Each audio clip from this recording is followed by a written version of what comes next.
Good morning students. Today I am going to discuss about difference of two proportions. Difference of two proportions.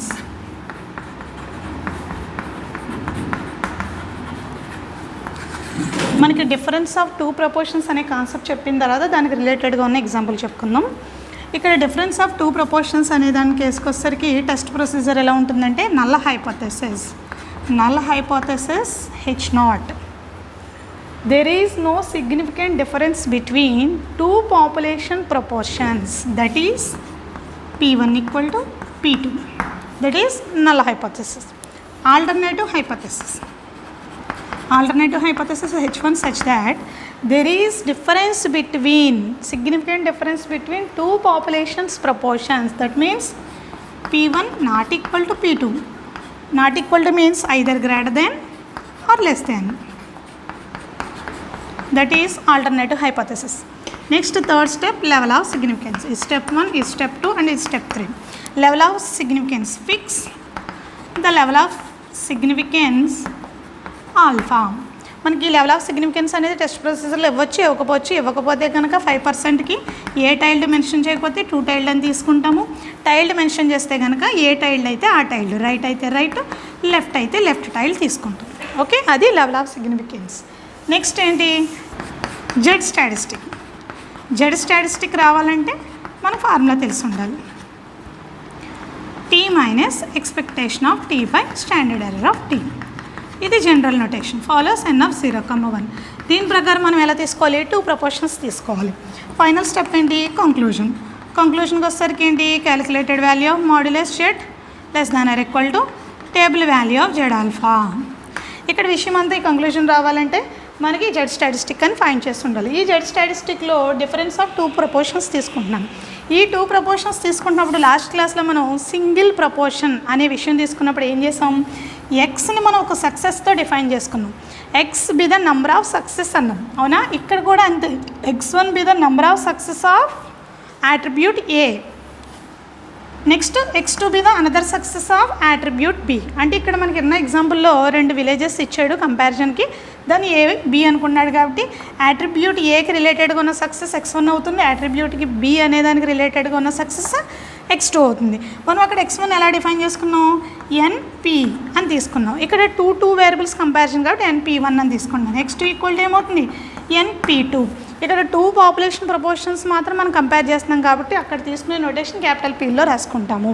Statistic define చేసుకున్నప్పుడు ఇక్కడ tea అనే దాని ప్లేస్లో మాత్రం small peel తీసుకుంటాం. ఓకేనా? అక్కడ కండిషన్లో కనుక స్మాల్ పీకి వాల్యూస్ ఇస్తే ఓకే, లేకపోతే మళ్ళీ క్యాపిటల్ పీని బేస్ చేసుకునే వేయాల్సి ఉంటుంది కండిషన్ అనేది. ఓకేనా? అయితే ఇక్కడ మనకి ఎక్స్పెక్టేషన్ అప్లై చేయాలి, ఎందుకంటే మీన్ తెలియాలి, వేరియన్స్ తెలియాలి. అవి తెలిసినప్పుడు మనకి ఇక్కడ మీన్ వాల్యూ దగ్గర మీన్, స్టాండర్డ్ ఎర్రర్ దగ్గర స్టాండర్డ్ ఎర్రర్ ఫైండ్ చేయడానికి ఈజీగా ఉంటుంది. ఫస్ట్ దానికి ఏంటి, ఎక్స్పెక్టేషన్ ఆఫ్, దీని నుంచి నేను ఇదేమని రాసుకోవచ్చు, నా ప్రపోర్షన్ నేను రాసుకుంటున్నాను. చూడండి, P1 equal to x1 by n1 రావాలి, ఇక్కడ n2 రావాలి. ఓకేనా? అలాగే similarly P2 equal to x2 by n2. ఇప్పుడు నాకు ఎక్స్పెక్టేషన్ ఆఫ్ P1 అనేది ఫైండ్ చేస్తాను. ఓకేనా? నా sample proportions here, sample proportion expectation of P1 equal to ఏమని తీసుకోవచ్చు, expectation of x1 by n1. ఇక్కడ ఎక్స్పెక్టేషన్ నుంచి కాన్స్టెంట్ బయటకు వస్తే అలాగే ఉంటుంది, చేంజ్ ఏమవుతుంది కాబట్టి ఎక్స్పెక్టేషన్ ఆఫ్ x1 ఫైండ్ చేసుకుంటున్నాను. దీని నుంచి నేను ఏమని రాసుకోవచ్చు, 1 బై n1. మనకి ఎక్స్పెక్టేషన్ ఆఫ్ x అంటే ఏంటి, బైనోమియల్ డిస్ట్రిబ్యూషన్ ఫాలో అవుతున్నప్పుడు NP అని తీసుకున్నాం లాస్ట్ క్లాస్లో. సేమ్ అలాగే ఇక్కడ కూడా అదే అప్లై చేస్తాం. ఎక్స్పెక్టేషన్ ఆఫ్ x1 అంటే మీన్ కాబట్టి ఏ మీను, బైనోమియల్ డిస్ట్రిబ్యూషన్ యొక్క మీన్ తీసుకుంటున్నాం కాబట్టి ఇక్కడ n1 P1 అనేది తీసుకుంటాం. ఎందుకంటే expectation of x1 equal to n1 P1. ఇక్కడ మీరు సిన్స్ కండిషన్ రాసుకోండి. ఓకేనా? అప్పుడు ఈ n1కి క్యాన్సిల్ అయ్యి P1 మిగిలింది. ఈ P1 అనేది ఏంటి, క్యాపిటల్ P1. ఓకేనా? నెక్స్ట్ చూడండి, similarly expectation of P2 equal to expectation of x2 by n2. 1 by n2 expectation of x2. దీన్ని ఏమని రాసుకోవచ్చు, 1 బై n2, ఇక్కడ n2 P2. ఇది క్యాన్సిల్ అయితే మిగిలేది క్యాపిటల్ P2. ఓకే, నెక్స్ట్ ఏం తీసుకోవాలి, మనం వేరియన్స్ రావాలి. ఎందుకంటే వేరియన్స్ వస్తేనే స్టాండర్డ్ ఎర్రర్ అనేది వస్తుంది. స్టాండర్డ్ ఎర్రర్ ఫైండ్ చేసుకోవడానికి ఏమని తీసుకోవాలి, వేరియన్స్ తీసుకోవాలి. Variance of P1 equal to ఏమని తీసుకోవచ్చు, వేరియన్స్ ప్రకారం ఎన్పిక్యూ కాబట్టి N1 P1 Q1 అని తీసుకున్నాం. వేరియన్స్ ఆఫ్ P2 తీసుకున్నప్పుడు మనకి ఏంటి N2 P2 Q2. కానీ ఇక్కడ నేను ప్రపోర్షన్స్కి ఫైండ్ చేయాల్సి వచ్చినప్పుడు ఎలా తీసుకోవాలి ఫార్ములా, మనకి ప్రపోర్షన్స్ ప్రకారం వెళ్ళాలి అని అనుకుంటే కనుక అప్పుడు మీరు ఇది ఇక్కడ డైరెక్ట్గా తీసుకోకుండా వేరియన్స్ని అక్కడ ఉన్న కండిషన్ ప్రకారం వేసుకోవాలి. అంటే వేరియన్స్ ఆఫ్ x1/n1 అని అర్థం, అంతే కదా. అంటే డైరెక్ట్గా వేరియన్స్ వేయకుండా కండిషన్ ప్రకారం వెళ్ళాలనుకుంటే x1/n1. ఈ కాన్స్టెంట్ బయటకు వచ్చేసరికి వేరియన్స్లో ఏమవుతుంది, స్క్వేర్ అవుతుంది. అప్పుడు ఏమవుతుంది 1/n1 square variance of x1. ఇక్కడ వేరియన్స్ ఆఫ్ x1 ఫార్ములా ఏంటి మన ప్రకారం, ఇక్కడ డైరెక్ట్గా x1 నేను అక్కడ ర్యాండమ్ వేరియబుల్ ఫాలో అవుతుంది కాబట్టి N1 P1 Q1. ఎందుకంటే వేరియన్స్ ఆఫ్ x అంటే ఏంటి NPQ variance, here N1 square. ఈ స్క్వేర్కి దీనికి క్యాన్సిల్ అయితే ఏం మిగిలింది మనకి P1 Q1/N1. Okay. Similarly variance of x2/N2 దీన్ని ఏమని రాసుకోవచ్చు 1/N2 square variance of x2. దీన్ని ఏమని రాయొచ్చు N2 P2 Q2/N2 స్క్వేర్. ఇది క్యాన్సిల్ అయిపోతే ఏం మిగులుతుంది మనకి P2 Q2/N2 మిగిలింది. ఓకేనా. వేరియన్స్ తెలిసింది. వేరియన్స్ తెలియాల్సింది కాబట్టి స్టాండర్డ్ ఎర్రర్ కట్టాలంటే మనకి ఏమవుతుంది standard error of P1 - P2 equal to square root of variance is called standard error of proportions. కాబట్టి దీని ప్రకారం మనం ఏమని రాసుకోవచ్చు P1 Q1/N1. ఈ మైనస్ అనేది మనకి వేరియన్స్లోంచి బయటకు వచ్చేసరికి ప్లస్ అవుతుంది. ఓకేనా. అప్పుడు ఇక్కడ కండిషన్ ఏమైంది, ఎందుకంటే మీకు ఇక్కడ ఒక డిఫరెన్స్ వేసి చూపిస్తాను చూడండి. Variance of P1 - variance of P2 is equal to ఏమని రాసుకోవచ్చు variance of P1 plus variance of P2 అవుతుంది. ఎందుకు ఇక్కడ ఉన్న కోఫ్యాక్టర్ బయటకు వచ్చేసరికి స్క్వేర్ అవుతుంది కాబట్టి -1 అనేది బయటకు వస్తే స్క్వేర్ అయ్యి ప్లస్ అయ్యింది. దాని ప్రకారం మనం variance రాసుకోవాలంటే P1 Q1 plus P2 Q2/N2. నేను దీని స్టాండర్డ్ ఎర్రర్లో రాసుకోవాలంటే ఏమవుతుంది standard error of P1 - P2 రాసుకోవాలంటే ఏమవుతుంది square root of this value కాబట్టి P1 Q1/N1 plus P2 Q2/N2. ఓకేనా. మనం అండర్ నల్ హైపోథెసిస్ ప్రకారం దీన్ని ఏమని తీసుకోవచ్చు P1 = P2 = P అని తీసుకోవచ్చు, Q1 = Q2 = Q1 తీసుకోవచ్చు. దాని ప్రకారం ఏమని రాయొచ్చు ఇది PQ కామన్ తీస్తే 1/N1 ప్లస్ 1/N2 అని తీసుకోవచ్చు. ఓకేనా. Square root of. ఇప్పుడు దీని ప్రకారం జెడ్ స్టాటిస్టిక్ ఏమని రాయొచ్చు, నేను ఎక్స్పెక్టేషన్ ఒకటి ఫైండ్ చేయలేదు. Expectation of x1 - x2 is equal to P1 - P2 equal to expectation of P1 - expectation of P2. ఇది ఏమవుతుంది దీనికి వాల్యూ P ఏమొచ్చింది మనకి ఎక్స్పెక్టేషన్ ఆఫ్ P1 అంటే క్యాపిటల్ P1 వచ్చింది, ఇది P2 వచ్చింది. కానీ అండర్ H0 ప్రకారం మనం ఏమని రాసుకోవచ్చు P1 = P2 కాబట్టి ఈ వాల్యూ ఎంత అయింది 0 అయింది. అంటే మనకున్న జెడ్ స్టాటిస్టిక్లో న్యూమరేటర్ ఏమో 0 అయింది, డినామినేటర్ ఏమో ఈ వాల్యూ వచ్చింది. ఇదంతా తీసుకెళ్ళి నేను ఏదైతే ఫైండ్ చేసుకున్నాను దాన్ని తీసుకెళ్ళి మళ్ళీ అక్కడ పెట్టుకోవాలి జెడ్ స్టాటిస్టిక్లో సబ్స్టిట్యూషన్ చేసుకోవాలి. జెడ్ స్టాటిస్టిక్ ఏంటి, నాకున్న Z statistic Z equal to small proportions కాబట్టి P1 - P2 minus expectation of P1 - P2 whole by root over PQ 1/N1 plus 1/N2 follows N(0, 1). ఇది నాకున్న జెడ్ స్టాటిస్టిక్. ఇందులో వాల్యూ సబ్స్టిట్యూషన్ చేసుకోవాలంటే P1 - P2 అనే parameters కాబట్టి స్టాటిస్టిక్లు కాబట్టి స్మాల్లో రాశాను. దీనికి వచ్చిన వాల్యూ 0 ఇక్కడ మిగిలింది ఏంటి స్టాండర్డ్ ఎర్రర్ మిగిలింది కాబట్టి 1/N1 plus 1/N2 square root of. ఇది నాకు వచ్చిన జెడ్ స్టాటిస్టిక్. దీన్ని బేస్ చేసుకుని నేను కంక్లూజన్ చేస్తాను.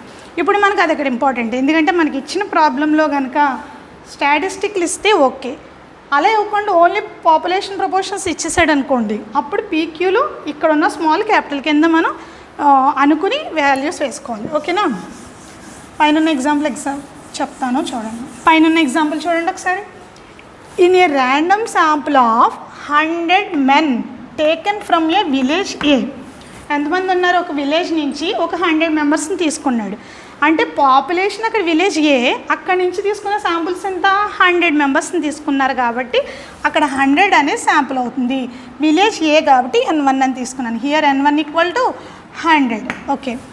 60 were found to be consuming alcohol. అక్కడ ఎంతమంది ఆల్కహాల్ కన్జ్యూమేషన్ జరుగుతుంది 60 మెంబర్స్కి. అంటే అక్కడ మనం ఎంత తీసుకోవాలి, నా ఎక్స్ అనేది ఇక్కడ ఏమవుతుంది అంటే పీ వాల్యూ మనకు కనుక్కోవాలి కాబట్టి x1 ఈక్వల్ టు ఎంత అవుతుంది 60. దీన్ని బేస్ చేసుకుని నేను ఏం ఫైండ్ చేసుకోవాలి, P1 అనేది ప్రపోర్షన్ ఫైండ్ చేసుకోవాలి కాబట్టి P1 ఈక్వల్ టు x1/n1. అంటే ఇది ఏమైంది 60/100 ఎంత అయింది 0.6. అంటే ఫస్ట్ బేస్ నుంచి నాకు ఒక శాంపుల్ ప్రపోర్షన్ వచ్చేసింది. వాడు ఇచ్చిన డేటా విలేజ్ ఏ అనేది పాపులేషన్, అందులోంచి 100 శాంపిల్స్ కలెక్ట్ చేశాడంటే here n1 equal to 100. Alcohol consumption ఉన్న వాళ్ళు ఎంతమంది 60 మెంబర్స్ కాబట్టి అది నాకు సక్సెస్ రేట్ కాబట్టి ఇక్కడ x1 అనేది 60. ఓకేనా, దాన్ని బేస్ చేసుకుని నేను ఒక ప్రపోర్షన్ ఫైండ్ చేసుకుంటే 0.6 వచ్చింది. ఒక ప్రపోర్షన్ ఫైండ్ చేసేసాను కదా. నెక్స్ట్ అనదర్ విలేజ్ బి అనేది ఏంటి, నాకు ఇంకొక పాపులేషన్. ఆ పాపులేషన్ చూడండి, in another sample of 200 men were taken from village B నుంచి ఎంతమంది తీసుకున్నాడంట 200 మెంబర్స్. అంటే అనదర్ శాంపుల్ కాబట్టి నాకు ఏమవుతుంది n2 ఈక్వల్ టు 200. అయితే అక్కడ ఆల్కహాల్ కన్జంప్షన్ ఎంత 100 మెంబర్స్ ఉన్నారు. అంటే హియర్ x2 ఈక్వల్ టు నా సక్సెస్ రేట్ ఎంత 100. ఈ 100ని బేస్ చేసుకొని నేను ప్రపోర్షన్ ఫైండ్ చేయాలంటే ఏమవుతుంది P2 ఈక్వల్ టు x2/n2. అది ఎంత అవుతుంది 100/200 అంటే 0.5 అయింది. ఓకేనా, ఓకే. ఇక్కడ ఇచ్చిన డేటా ఇంతవరకే. ఆడేం చెప్తున్నాడు, test the 2 villages difference significant in respectively the proportion of the men who consuming alcohol. దీన్ని బేస్ చేసుకుని మనం ఏం చెప్పాలి, ఇక్కడ ఆల్కహాల్ కన్జంప్షన్ అనేది మనం తీసుకున్నప్పుడు ఇదేమో 0.6లో ఇది 0.5లో ఉంది కాబట్టి అండర్ నల్ హైపోథెసిస్ ప్రకారం ఈ రెండు ఈక్వల్ అని చెప్పమంటున్నాడు. అంటే A ఈక్వల్ టు B అంటే అప్రాక్సిమేట్గా ఇద్దరు పర్సంటేజ్ ఒకేలా ఉందా అని క్వశ్చన్ చెప్పమంటున్నాడు. అలా ఉంది అనుకుంటే కనుక నల్ హైపోథెసిస్ని యాక్సెప్ట్ చేసినట్టు, ఇన్ కేస్ అలా లేకపోతే కనుక ఆల్టర్నేటివ్ హైపోథెసిస్ని యాక్సెప్ట్ చేసినట్టు. ఉంది లేదనేది క్వశ్చన్ తెలియదు కాబట్టి, క్వశ్చన్లో మెన్షన్ చేయలేదు కాబట్టి అది 2 టైల్డ్ టెస్ట్ అవుతుంది. ఎందుకంటే ఉండొచ్చు ఉండకపోవచ్చు. అలాంటి కండిషన్ అరైజ్ అయినప్పుడు 2 టైల్ టెస్ట్ అవుతుంది. పర్టికులర్గా ఎంత పర్సెంట్ దగ్గర చెప్పలేదు కాబట్టి 5%కి మనం 2 టైల్ టెస్ట్ వాల్యూ ఫైండ్ చేసుకుంటే మన ట్యాబ్లెటెడ్ వాల్యూ 1.96 ఇది టేబుల్లో ఉంటుంది.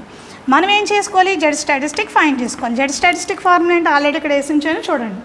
ఓకేనా, ఫార్ములా చూడండి ఒకసారి. ఫార్ములాలో మనకి ఏమేమి ఉన్నాయి ఏమేమి లేవు. ఈ P1 P2 తెలిసింది, కానీ N1 N2 కూడా తెలుసు. ఈ PQలు ఇవ్వలేనప్పుడు ఏం చేయాలి, ఆ PQలు ఫైండ్ చేసుకోవాలంటే capital P equal to x1 plus x2/n1 plus n2. ఇది ఒక ఫార్ములా మీరు గుర్తుపెట్టుకోవాలి. ఈ ఫార్ములా ప్రకారం P అనేది ఫైండ్ చేస్తాం. P అంటే సక్సెస్, Q ఆటోమేటిక్గా వస్తుంది కదా. చూడండి, దీని ప్రకారం x1 అంటే ఎంత మనకి 60 ప్లస్ x2 అంటే ఎంత 100, n1 అంటే ఎంత 100, n2 అంటే ఎంత 200. దీని ప్రకారం ఇది ఎంత 160/300 అంటే మనకి ఇది 0.513 వచ్చింది. ఓకేనా, మనకి P వచ్చింది. P వచ్చిందంటే ఆటోమేటిక్గా Q ఫైండ్ చేయడం ఈజీయే కదా. Q equal to 1 minus P అంటే ఇది ఎంత 0.513 అని తీసుకుంటే 1 మైనస్ కదా, 1 మైనస్ వాల్యూ తీసుకుంటే 0.46 అలా వస్తుంది. అంటే Q వాల్యూ కూడా మనకు వచ్చింది. అంటే మనకి జెడ్ స్టాటిస్టిక్లో కావాల్సిన డేటా అంతా మనం రెడీ చేసి పెట్టుకున్నాం కాబట్టి డైరెక్ట్గా జెడ్ స్టాటిస్టిక్స్లో కనుక సబ్స్టిట్యూషన్ చేస్తే ఎంత వస్తుంది, P1 0.6 minus P2 0.5 by PQ ఎంత, P అంటే 0.513, Q అంటే ఎంత 0.416 ఎంత ఉంటుంది, 1/n1 అంటే ఎంత మనకి 100 ప్లస్ 1/200. దీన్ని మనం సింప్లిఫై చేసుకుంటే కనుక మనకు వచ్చే వాల్యూ ఎంత వస్తుందంటే 1.369 వస్తుంది. ఇది మీరు క్యాలిక్యులేషన్లో వేసి చూసుకోండి.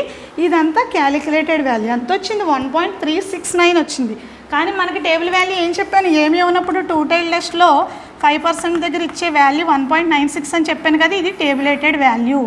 ఓకేనా, అంటే కంక్లూజన్ ఏం చెప్తాం, if calculated value of modulus z less than or equal to table value of z alpha, ఈ కండిషన్ సాటిస్ఫై చేస్తే నల్ హైపోథెసిస్ యాక్సెప్ట్ చేసినట్టు. నా క్యాలిక్యులేటెడ్ వాల్యూ ఎంత వచ్చింది 1.369 వచ్చింది. టేబులేటెడ్ వాల్యూ ఎంత 1.96. కండిషన్ జస్టిఫై చేసింది కదా, అంటే నల్ హైపోథెసిస్ యాక్సెప్ట్ చేసినట్టు. ఎప్పుడైతే నల్ హైపోథెసిస్ యాక్సెప్ట్ చేసిందో మనం ఏమని తీసుకోవచ్చు, there is no significant difference between 2 villages of A and B. ఈ 2 విలేజెస్ మధ్యలో ఉన్న మనం తీసుకున్న ఆల్కహాల్ కన్జంప్షన్ అనే దానికి రెండింటికి మధ్యలో పెద్ద డిఫరెన్స్ లేదు కాబట్టి ఈ కండిషన్ యాక్సెప్ట్ అవుతుందని తీసుకుంటున్నాం. ఓకే.